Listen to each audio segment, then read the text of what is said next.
Okay. While you were gone, I drew another graph with the price ceiling above equilibrium. So here's our equilibrium. And if equilibrium occurs, the market clears because the suppliers and the demanders have the same quantity. But the ceiling is above.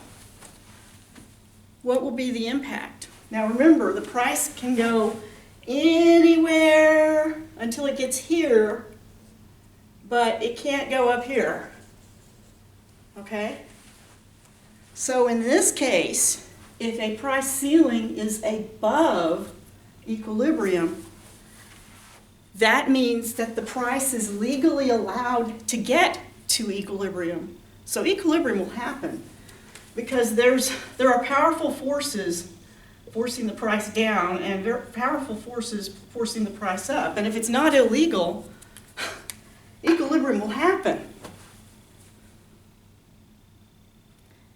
So there will be no effect from the price ceiling if it is above equilibrium. Now we need to talk about what price ceilings are. The most common one is rent controls.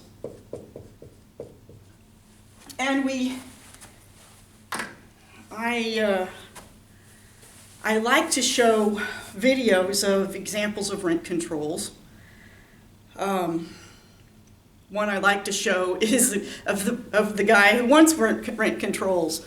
The rent is too damn high, right? Yeah, he wants rent controls. Rent controls create deadweight losses just like taxes do. They also create shortages. So if we were in the previous situation where the ceiling was below, let's clean that up. Cleaned that up too well, didn't I? Okay, now let's, nice and straight. That is not my superpower, straight lines. Okay, but let's say that the price ceiling is below again and we have this shortage, like we were discussing. It's not just a shortage, it's also a shortage of quality. It's not just a quantity shortage, it's a quality problem. We create a slum. So if we put the ceiling here, the price cannot get to equilibrium. It gets as close as it can, and once again, we find that less people want to provide housing, and more people want housing when it's cheaper, right? And the equilibrium quantity doesn't exist. Okay, so think about this.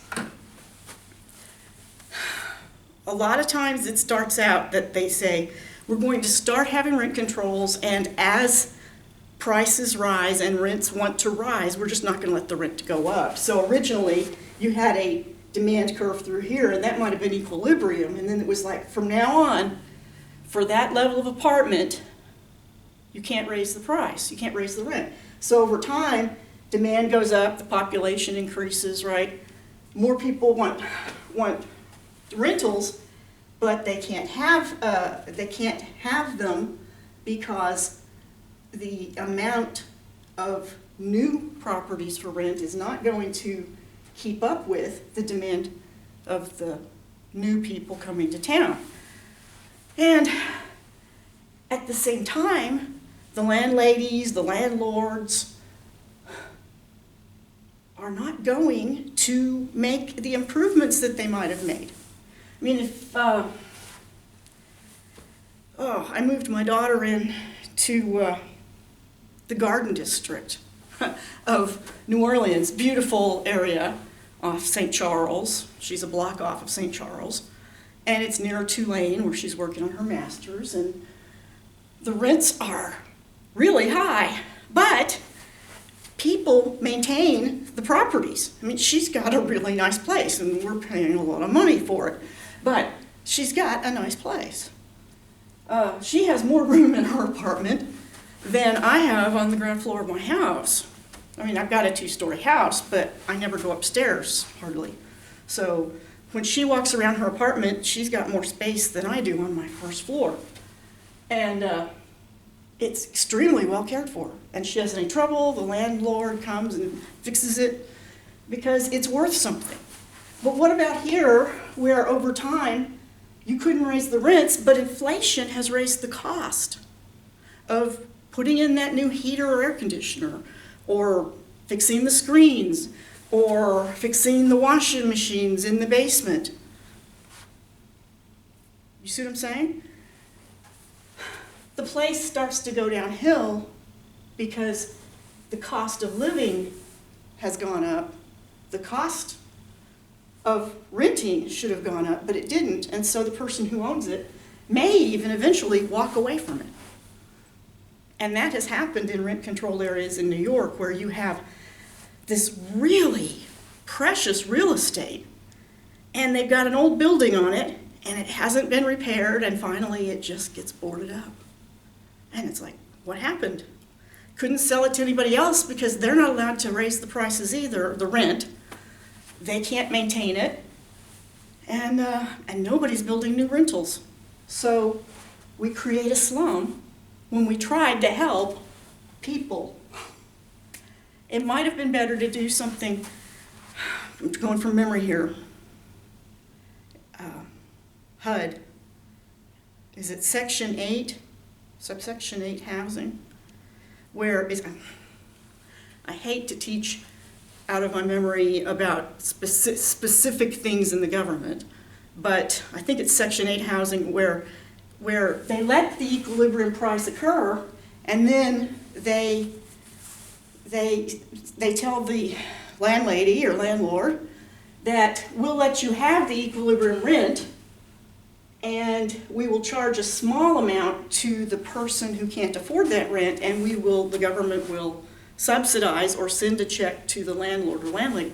So in other words, let's say that this is $700, and they say that, okay, the landlord or landlady needs to get $700. We will charge $200 to the person renting it and pay $500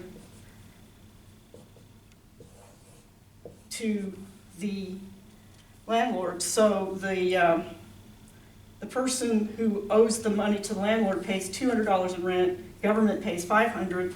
The person who owns it has a property that brings in $700 a month and takes care of it. Of course, that costs the taxpayers money, and some people will choose not to vote for that, and some people will. But that's not my job. My job is just to say, you can fix a problem of people not being able to afford something without having to make a law that you can't have the equilibrium price.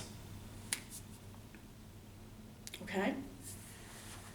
All right, now this is the first time I've used this machine, and the little micro SD card that I put in there is smaller than the one I used before, so I'm going to stop here, and then I'm going to upload it and erase it and bring it back in here and film again, so you'll have a series of short videos. We're coming back with price floors.